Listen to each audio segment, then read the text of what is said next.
شروع کرتا ہوں میں اللہ کے نام سے جو بڑا مہربان اور رحم کرنے والا ہے۔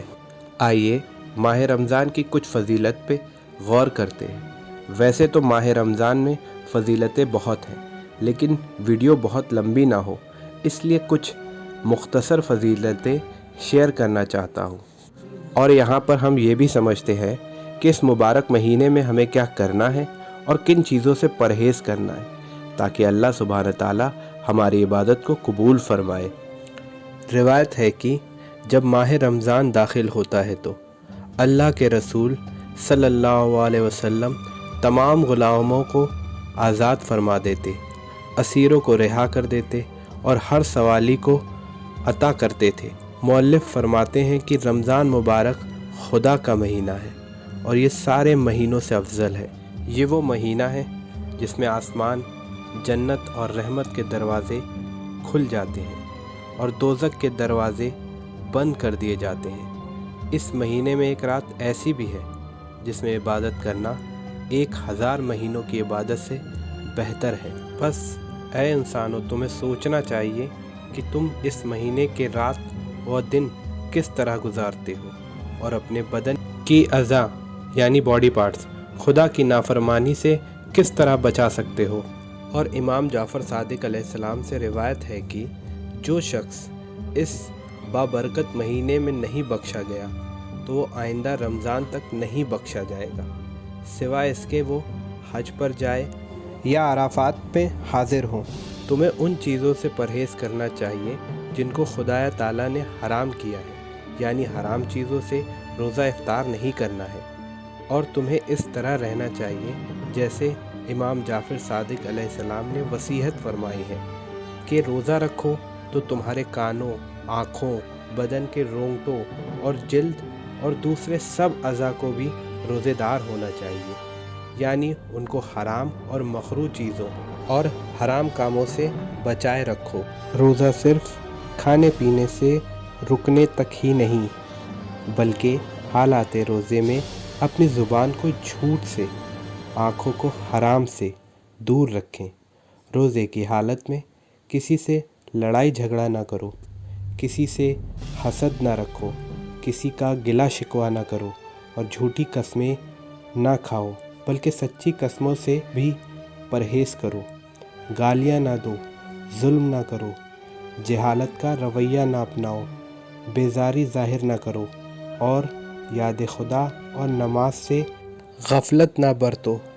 ہر وہ بات جو نہ کہنی چاہیے اس سے خاموشی اختیار کرو، صبر سے کام لو، سچی باتیں کہو، برے آدمیوں سے الگ رہو۔ بری باتوں، جھوٹ بولنے، بہتان لگانے، لوگوں سے جھگڑنے، گلہ یعنی شکایت کرنے اور چغلی کھانے جیسی سب چیزوں سے پرہیز کرو۔ اپنے آپ کو آخرت کے قریب جانو، آخرت کے ثواب کی امید رکھو، آخرت کے لیے اچھے اعمال کا ذخیرہ کرو۔ رسول خدا صلی اللہ علیہ وسلم سے ایک روایت ہے کہ ایک عورت روزے کی حالت میں اپنی کنیز کو گالیاں دے رہی تھی تو آپ صلی اللہ علیہ وسلم نے کھانا منگوایا اور اس عورت سے کہا کہ یہ کھانا کھا لو۔ اس عورت نے عرض کیا کہ میں روزے سے ہوں۔ آپ حضرت صلی اللہ علیہ وسلم نے فرمایا کہ یہ کس طرح کا روزہ ہے؟ تم نے اپنی کنیز کو گالیاں دی ہیں۔ روزہ صرف کھانے پینے سے رکنے ہی کا نام نہیں، بلکہ حق تعالیٰ نے تو روزے کو تمام برے کاموں یعنی بد کرداری و بد گفتاری وغیرہ سے محفوظ قرار دیا ہے۔ پس اصل وہ حقیقی روزے دار بہت کم اور بھوکے پیاسے رہنے والے بہت زیادہ ہیں۔ اور یاد رہے، ماہ رمضان کے دنوں اور راتوں میں بہترین عمل تلاوت قرآن ہے۔ بس اس مہینے میں باکثیر تلاوت قرآن کریں کیونکہ قرآن اسی ماہ میں نازل ہوا ہے۔ روایت ہے کہ ہر چیز کے لیے ایک بہار یعنی سیزن ہوتا ہے اور قرآن کی بہار ماہ رمضان ہے۔ امام فرماتے ہیں کہ ماہ رمضان کی عظمت کو دیکھتے ہوئے ہر انسان کو کچھ چیزیں انجام دینی چاہیے۔ پہلی، زیادہ سے زیادہ دعا کرنی چاہیے۔ دوسری، اپنے گناہوں کی معافی کے لیے زیادہ سے زیادہ استغفار پڑھنا چاہیے۔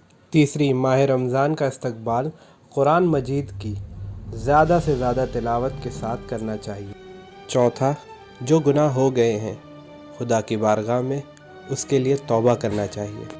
پانچواں، انسان کے ذمے جو بھی امانتیں ہیں اسے وفاداری کے ساتھ ادا کر دے۔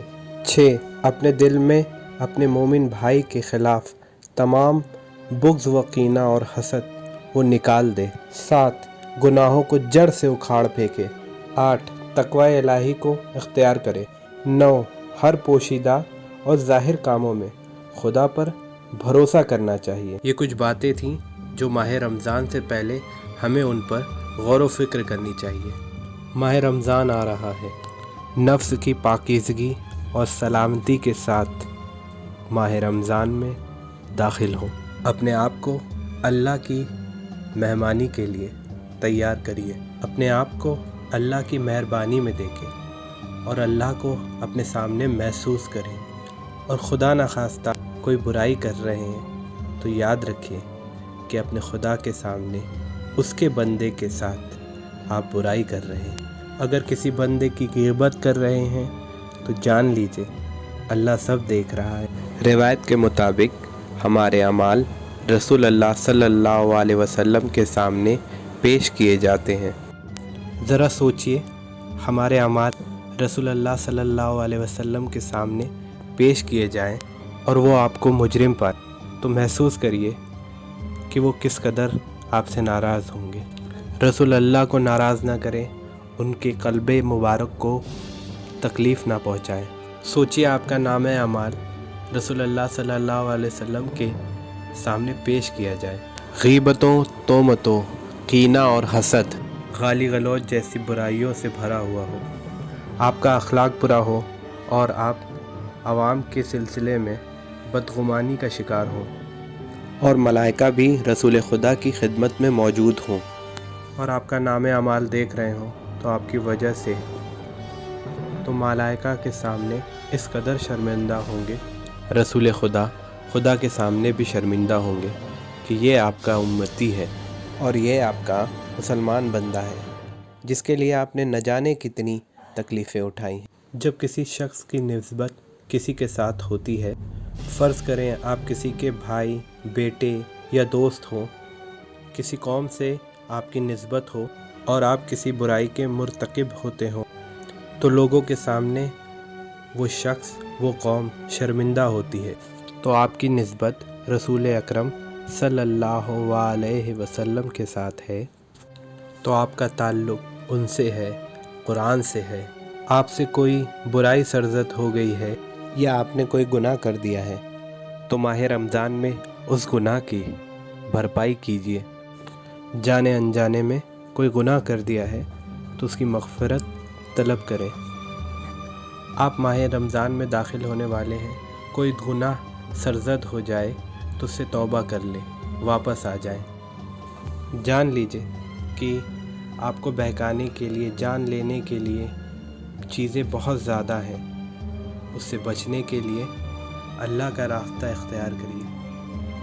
انشاءاللہ نفس کی سلامتی، پاکیزگی اور اس کی طہارت کے ساتھ ماہ رمضان میں داخل ہوں۔